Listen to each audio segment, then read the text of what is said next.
नमस्कार प्यारे बच्चों, कैसे हो बेटा? सभी अच्छे हैं ना? बेटा हमने आपकी हिंदी व्याकरण पुस्तक का पाठ नंबर 3 शुरू किया था, शब्द विचार, जिसके अंदर हमने पढ़ा था कि शब्द किसे कहते हैं? वर्णों के योग से बने, यानी अलग अलग वर्णों को जब हम मिलाते हैं और उससे कुछ सार्थक ध्वनि निकलती है तो उस समूह को हम शब्द कहते हैं। ठीक है। फिर शब्दकोश क्या होता है? शब्दों का समुद्र, जहाँ से हमें विभिन्न प्रकार के शब्द जैसे कठिन, सरल, नवीन, पुरातन आदि की प्राप्ति होती है। ठीक है।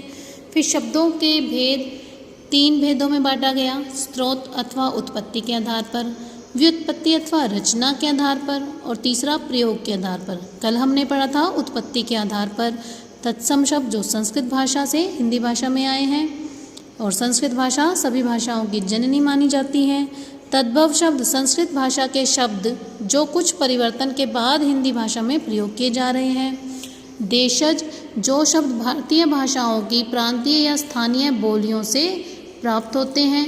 और विदेशी शब्द कौन से होते हैं? हमारे देश में अनेक विदेशी आक्रमणकारी या अन्य आते रहते हैं, उनके साथ उनकी भाषाओं के कुछ शब्द हिंदी में उपयोग किए जाते हैं, उन्हें हम विदेशी शब्द कहते हैं। इस प्रकार से ये शब्द हैं। फिर है संकर शब्द, जब दो भाषाओं यानी अलग अलग भाषाओं के मेल से एक तीसरे शब्द का, नए शब्द का निर्माण होता है तो उसे हम संकर शब्द कहते हैं। आज हम पढ़ेंगे आगे कि रचना के आधार पर या फिर व्युत्पत्ति के आधार पर शब्द। व्युत्पत्ति क्या मतलब होता है बेटा? कि विशेष उत्पत्ति, अर्थात शब्द की रचना या बनावट को व्युत्पत्ति समझना चाहिए कि बनावट कैसी है। इसके 3 भेद समझेंगे। सबसे पहले है रूढ़ शब्द, फिर यौगिक शब्द, फिर है योग रूढ़ शब्द। तो रूढ़ शब्द कौन से होते हैं? रूढ़ शब्दों के खंड या टुकड़े नहीं किए जा सकते, यानी ऐसे शब्द जिसका विच्छेद नहीं किया जा सकता। टुकड़े करने पर अलग हुए टुकड़ों का कोई अर्थ नहीं रहता। जब हम अगर मान लो उनके टुकड़े कर देते हैं तो अलग अलग टुकड़ों का कोई अर्थ नहीं रहता। जैसे पुस्तक, अब इसमें अगर हम इसका करें तो क्या करेंगे? पुस्त जमा इस तरह से कोई मीनिंग नहीं रहेगा। नगर, रोटी, रो जमा टी, सूर्य, सू जमा य, तो इस तरह से इनका कोई मीनिंग नहीं रहेगा अगर हम इनको अलग अलग करेंगे। फिर है यौगिक शब्द, जो शब्द 2 या 2 से अधिक खंडों के योग से बने हों,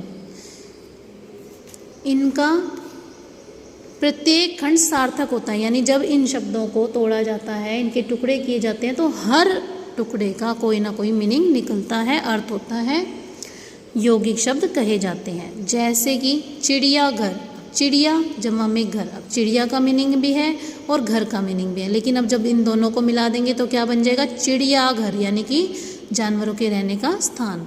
चार पाई, चार और पाई, इनका दोनों का मीनिंग है, लेकिन जब इन दोनों को मिला देंगे तो क्या बन जाएगा? चारपाई, जिस पर विश्राम किया जाता है। हिमालय, हिम जमा आलय, बर्फ का घर। रसोई घर, यानी रसोई और घर, रसोई घर, ठीक है, जहाँ मम्मी खाना बनाती हैं।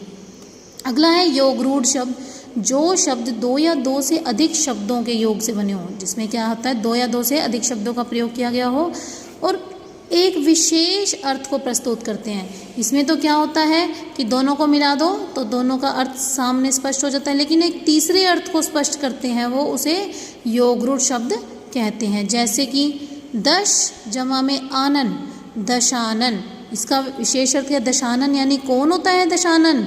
10 सिर वाला कौन होगा? रावण। फिर है चार पाई, चार पाई का विशेष अर्थ होता है खाट।